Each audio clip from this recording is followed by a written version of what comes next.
कि नरेंद्र मोदी इस वक्त ग्लोबल लीडर के तौर पे सामने आए हैं और वो फ्रंट लाइन पे खड़े हुए थे होस्ट के साथ। और हमारा प्राइम मिनिस्टर बिल्कुल ये जिसे कहते हैं ना, कोई पॉइंट तो नहीं बनता, लेकिन पाकिस्तान के सोशल मीडिया पे बड़ा ट्रोल किया गया है वजीर आजम पाकिस्तान को कि बिल्कुल ऑन द एज खड़े हुए हैं। इसकी क्या वजह है? क्या ये चीज बताती है कि हमारे प्राइम पाकिस्तान की इस वक्त इंटरनेशनल लेवल पे ये पोजीशन है? अबे जल्दी बोल, कल सुबह पनवेल निकलना है। देखिए, अरब ममालिक को पता है कि जो इंडिया है ना, वो आगे आने वाले दिनों में, आगे आने वाले वक्त में वो एक वर्ल्ड पावर के तौर पर उभर सकता है।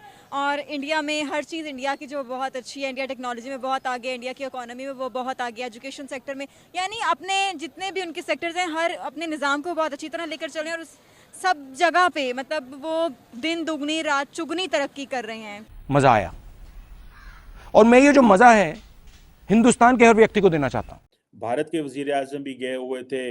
हमारे वजीर आजम ने जितने भी इंटरव्यू दिए वो यही कहे कि लॉस एंड डैमेज फंड के हवाले से हमें पैसे दे दें, पैसे दे दें। एक तो बहुत ज्यादा उनको ये क्रिटिसाइज किया गया है। दूसरा, ताड़ साहब, ये हमें ये भी क्रिटिसाइज किया गया है कि हमारे प्राइम मिनिस्टर को उन्होंने पूरी पिक्चर के एक साइड कोने में खड़ा कर दिया।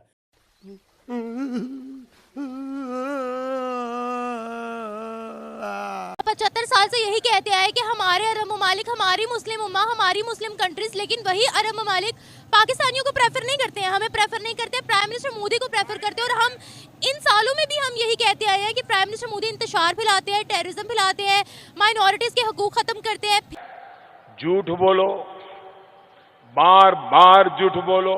दोस्तों, देखा जाए तो पाकिस्तानियों की और पाकिस्तान के बेइज्जती आज से नहीं बल्कि जब से भारत से पाकिस्तान आज़ाद हुआ है तब से हो रहा है। और अभी फिर जो यूएई में COP28 मीटिंग हुआ है उसमें भी पाकिस्तान के वजीर आजम का काकड़ साहब का बेइज्जती हुआ है। उसमें लगभग 160 देशों के बड़े बड़े लीडर शामिल थे। उसमें पाकिस्तान के वजीर आजम काकड़ साहब को फोटो के सबसे कोने में दिखाया गया है। इसको लेकर पाकिस्तानियों में काफ़ी ज़्यादा भड़ास है। तो आइए देखते हैं कि आखिर इस बारे में पाकिस्तानी लोग क्या कह रहे हैं। दोस्तों, वीडियो में बहुत ही मज़ा आने वाला है। वीडियो को लाइक, शेयर और चैनल को सब्सक्राइब जरूर करें। अरे कहना क्या चाहते हो? दुबई के अंदर, अबू धाबी के अंदर COP28 के सिलसिले में दुनिया के बहुत सारे जो लीडर्स थे वो इकट्ठे हुए और पाकिस्तान के वजीर आजम, के प्राइम मिनिस्टर भी गए और हमने देखा कि भारत के वजीर आजम भी गए हुए थे। हमारे वजीर आजम ने जितने भी इंटरव्यू दिए वो यही कहे कि लॉस एंड डैमेज फंड के हवाले से हमें पैसे दे दें, पैसे दे दें। एक तो बहुत ज्यादा उनको ये क्रिटिसाइज किया गया है। दूसरा, ताड़ साहब, ये हमें ये भी क्रिटिसाइज किया गया है कि हमारे प्राइम मिनिस्टर को उन्होंने पूरी पिक्चर के एक साइड कोने में खड़ा कर दिया। और कई लोग कह रहे हैं कि नरेंद्र मोदी इस वक्त ग्लोबल लीडर के तौर पे सामने आए हैं और वो फ्रंट लाइन पे खड़े हुए थे होस्ट के साथ। और हमारा प्राइम मिनिस्टर बिल्कुल ये जिसे कहते हैं ना, कोई पॉइंट तो नहीं बनता, लेकिन पाकिस्तान के सोशल मीडिया पे बड़ा ट्रोल किया गया है वजीर आजम पाकिस्तान को कि बिल्कुल ऑन द एज खड़े हुए हैं। इसकी क्या वजह है? क्या ये चीज बताती है कि हमारे प्राइम पाकिस्तान की इस वक्त इंटरनेशनल लेवल पे ये पोजीशन है? और क्या ये भी बताता है कि पाकिस्तान के जो मेन स्टेक होल्डर हैं वहां पे भी हमारे वजीर आजम की कोई वैल्यू नहीं है? How do you see this climate diplomacy में हमारे वजीर आजम थोड़े बुझे बुझे नजर आए, जबकि नरेंद्र मोदी तो फ्रंट पे छक्के खेल रहे थे, बल्कि इटालियन प्राइम मिनिस्टर तो सेल्फियां ले रही थी, तो वो बड़ा इस वक्त इंटरनेट पे सेंसेशन बनी है। How do you see this particularly हमारे वजीर आजम का सिर्फ फंड की बात करना, पैसों की बात करना और कोई इनिशिएटिव ना देना, इसको कैसे देखते हैं आप?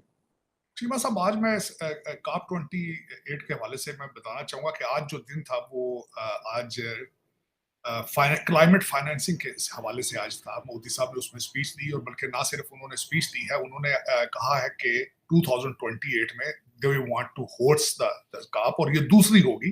पहले भी एक COP को भारत जो है वो होस्ट कर चुका है।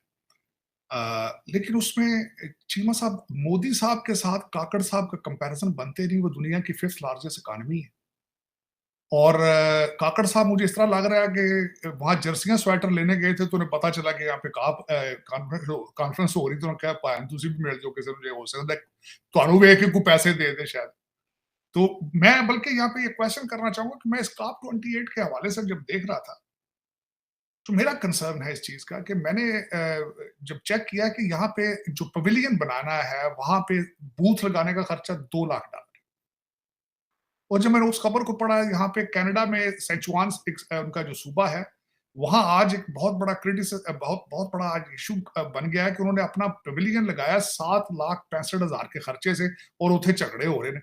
लेकिन हमारा को पूछने वाला है, ना सिर्फ हमारे वजीर आजम साहब वहां पे तशरीफ ले गए, इनके साथ वजीर खारजा भी दे गए तशरीफ, और ये बड़े बड़े महंगे होटलों के बिल। क्या ये पाकिस्तान में कोई किसी को पूछने वाला नहीं है कि ये क्या हो रहा है? दुनिया मर रही है, 42% हमारी इन्फ्लेशन, महंगाई है, और ये क्या है? और कहते हैं जी हमारा 1% मिशन है। बंदे खोते हैं तो फिर रहे थे, मिशन कितों होनी? पेट्रोल तो लेके को नहीं सकता। सिर्फ लाहौर इस्लामाबाद कराची में जो रूलिंग एलीट है, ब्रिटिश एजेंट है, सिर्फ वो तो तेल अफोर्ड कर सकते हैं, बाकी सारी दुनिया तो साइकिल पर। मिशन किस चीज का होना? फिर आपके तो धुंध भी आती है तो वो उधर इंडियन पंजाब से वो आग लगाते हैं तो आ जाती है धुंध, तो आप तो बिल्कुल साफ सुथरा पवित्र है। आपके तो पोल्यूशन का तो आपके है ही कोई नहीं, ना तो कोई चीज मैन्युफैक्चर हो रही पाकिस्तान के अंदर जिससे आप पोल्यूशन हो, कोई फैक्ट्री तो चल ही नहीं। हाँ, इट्टां दे भट्टियां नाल बाकी हो सकती पोल्यूशन हो रही हो, क्योंकि मलक रियाज साहब ने बैरिया टाउन जो सिर्फ प्लाटा नहीं तो कम है पाकिस्तान, और कौन सी चीज मैन्युफैक्चर हो रही जिससे आप पोल्यूट करें चीजों को। लेकिन इसमें चीमा साहब मैं हैरान हूं, 70,000 लोगों की, ये जो कहते हैं जी COP 28 की है हमने, 119 मुल्क इसमें पार्टिसिपेट कर रहे हैं, 140 लीडर आए हैं, 70,000 लोगों का उसमें कंट्रीब्यूट कर रहे हैं, उसमें हिस्सा ले रहे हैं। लेकिन उसमें मुझे समझ नहीं है कि कितने लोग प्राइवेट जहाजों पर आए हैं, ये किस किस्म का ये क्लाइमेट है। और दूसरा, मैं जो बिल्कुल एक आज खासकर मैं बिल्कुल पाकिस्तान को जो चीज सूट करती है, और इसमें इन्होंने कुछ भी नहीं किया, करना भी कोई नहीं, क्योंकि उसकी वजह है कि हम सीरियस ही नहीं है पाकिस्तान के हवाले से। वो क्यों? आज जब मैंने बात की है क्लाइमेट फाइनेंसिंग की, उन्होंने वहां पे एक प्रोग्राम आज इंट्रोड्यूस कराया जिसको कहते हैं डेट फॉर नेचर स्वाप। आज ये प्रोग्राम इंट्रोड्यूस कराया कि हम आपके कर्जे को रीस्केड्यूल कर देंगे, वर्ल्ड बैंक या एशियन डेवलपमेंट बैंक उसको रीस्केड्यूल कर देगा अगर आप इन्वायरमेंट की तरफ मूव करें। लेकिन किसी को हमें क्या है? असली तो मैंने तो बताया काकड़ साहब शॉपिंग के जर्सियां स्वेटर सुनल सेल पर लगे हुए थे क्रिसमस की वजह से। देखिए, अरब ममालिक को पता है कि जो इंडिया है ना, वो आगे आने वाले दिनों में, आगे आने वाले वक्त में वो एक वर्ल्ड पावर के तौर पर उभर सकता है। और इंडिया में हर चीज़ इंडिया की जो बहुत अच्छी है, इंडिया टेक्नोलॉजी में बहुत आगे है, इंडिया की इकोनॉमी में वो बहुत आगे है, एजुकेशन सेक्टर में, यानी अपने जितने भी उनके सेक्टर्स हैं, हर अपने निज़ाम को बहुत अच्छी तरह लेकर चलें, और सब जगह पे मतलब वो दिन दुगनी रात चुगनी तरक्की कर रहे हैं, ठीक है, हर शोबा ज़िंदगी में।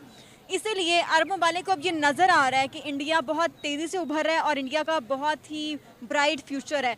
इसीलिए वो यही चाहेंगे कि वो वहाँ पे इंडिया में इन्वेस्टमेंट करें ताकि उससे उनको फ़ायदा, और इंडिया के साथ उनके रिलेशन इतने अच्छे हों ताकि उन रिलेशंस का उनको फ़ायदा हो। तो बस इसीलिए फ़ायदे के लिए ये सब कुछ होता है। तो 75 साल से यही कहते आए कि हमारे अरब ममालिक, हमारी मुस्लिम उम्मा, हमारी मुस्लिम कंट्रीज़, लेकिन वही अरब ममालिक पाकिस्तानियों को प्रेफर नहीं करते हैं, हमें प्रेफर नहीं करते हैं, प्राइम मिनिस्टर मोदी को प्रेफर करते हैं। और हम इन सालों में भी हम यही कहते आए हैं कि प्राइम मिनिस्टर मोदी इंतशार फैलाते हैं, टेररिज्म फैलाते हैं, माइनॉरिटीज़ के हकूक़ ख़त्म करते हैं, फिर वही मुस्लिम ममालिक क्यों उनके साथ इतने अच्छे रिलेशनशिप रखती हैं या उनको हार पहनाती हैं? देखिए, वो हमें क्यों प्रेफर करेंगे? वो हम उन्हें क्या फ़ायदा दे रहे हैं? हम उन्हें कोई फ़ायदा नहीं दे रहे, उल्टा हम तो उनसे फ़ायदा लेते हैं, हम उनसे पैसे मांगते हैं, हम उनसे कर्ज लेते हैं। तो वो जिसे दे रहे हैं वो उसे प्रेफर नहीं करेंगे। जिनसे उन्हें फ़ायदा मिल सकता है, जिनसे उनके बायलैटरल रिलेशंस अच्छे होंगे, जिनसे जहाँ इन्वेस्टमेंट करके उन्हें फ़ायदा होगा, वो डेफिनेटली उसी को प्रेफर करेंगे ना। और वो देख रहे हैं कि इंडिया इतनी तेज़ी से उभर रहा है, इतनी तेज़ी से तरक्की कर रहा है। इंडिया क्या उभर रहा है? इंडिया हर सेक्टर में तरक्की कर रहा है। इंडिया की इकोनॉमी, इंडिया की टेक्नोलॉजी, इंडिया का हर सेक्टर जो इंडिया का है ना, आप देख लें, पाकिस्तान और इंडिया में ज़मीन आसमान का फ़र्क है। तो फिर डेफिनेटली, लेकिन हम तो कहते हैं हम तो नंबर 1 पे हैं, हम तो सुपर पावर है। बस उसी के सर पे हम नाच रहे हैं, बस वही जो एक एटम हमने पावर जो हमने हासिल किया है उसी के सर पे नाच हमने बना लिया है। हाँ, बस फिर ऐसा ही है ना, वो बना के हम खुश हो रहे हैं और उसके सर पे नाच रहे हैं। कि अगर हम भारत की बात करते हैं, प्राइम मिनिस्टर मोदी की बात करते हैं, अपने मुल्क के लिए उन्होंने क्या किया है इन 10 सालों के अंदर जो हमें 10 सालों से पहले नजर नहीं आता था? शाऊर की कमी है यहाँ पे डेफिनेटली, क्योंकि जब जिस कौम को शाऊर ही नहीं है, जिस कौम को बेसिक एथिकेट्स ही नहीं है, मैनरिज्म नहीं है, तो फिर डेफिनेटली फ़र्क तो आएगा ना। क्योंकि कौमें बनती तब है जब उनमें शाऊर होता है, जब उनमें आगाही होती है, जब उनमें एजुकेशन का निज़ाम अच्छा होता है, उनकी तालीम अच्छी होती है। तालीम होगी तो शाऊर पैदा होगा, लेकिन यहाँ पे तालीम का निज़ाम ही अच्छा नहीं है, शाऊर ही नहीं है कौम को। हाल मेरे जहन में आ रहा है कि हम लोग हमेशा ये बोलते हैं कि अरे आपकी नज़र में प्राइम मिनिस्टर मोदी मुसलमानों के लिए कैसे? अगर हम इंडियन मुस्लिम्स की बात करें तो देखिए, हम मणिपुर को निगेट नहीं कर सकते वहाँ पे जो कुछ हो रहा है, हम गुजरात इंसिडेंट को निगेट नहीं कर सकते वहाँ पे जो कुछ हुआ। मणिपुर का जो वाकया था, जब उसकी हमने डिटेल स्टडी की तो वो कॉन्फ्लिक्ट ही 2 बड़े ग्रुप्स के दरमियान था, 2 बड़े ग्रुप्स, और जिसको बहुत गलत तरीके से हमारे सामने पेश किया गया। लेकिन फिर भी जो मुसलमानों के साथ वहाँ पर मोदी का रोल है, या उस गवर्नमेंट का या उस स्टेट का रोल है, उसे निगेट किसी तरह भी निगलेक्ट नहीं किया जा सकता। तो दोस्तों, आप लोगों ने देखा कि किस तरह से पाकिस्तानी मीडिया और वहाँ की जो पब्लिक थी वो प्रधानमंत्री श्री नरेंद्र मोदी जी के बारे में बोल रही थी। साथ में उनके जो वजीर आजम की बेइज्जती हुई है इस COP28 को लेकर, वो काफ़ी ज़्यादा सुर्खियों में है। वो कहते हैं ना कि जो जैसा करता है वो वैसा ही पाता है। ठीक उसी तरह पाकिस्तानियों को और पाकिस्तान को भी इस वक्त इंटरनेशनल लेवल पे भुगतना पड़ रहा है। तो दोस्तों, आज के लिए इतना ही, फिर मिलते हैं अगले वीडियो में। जय हिंद, जय भारत।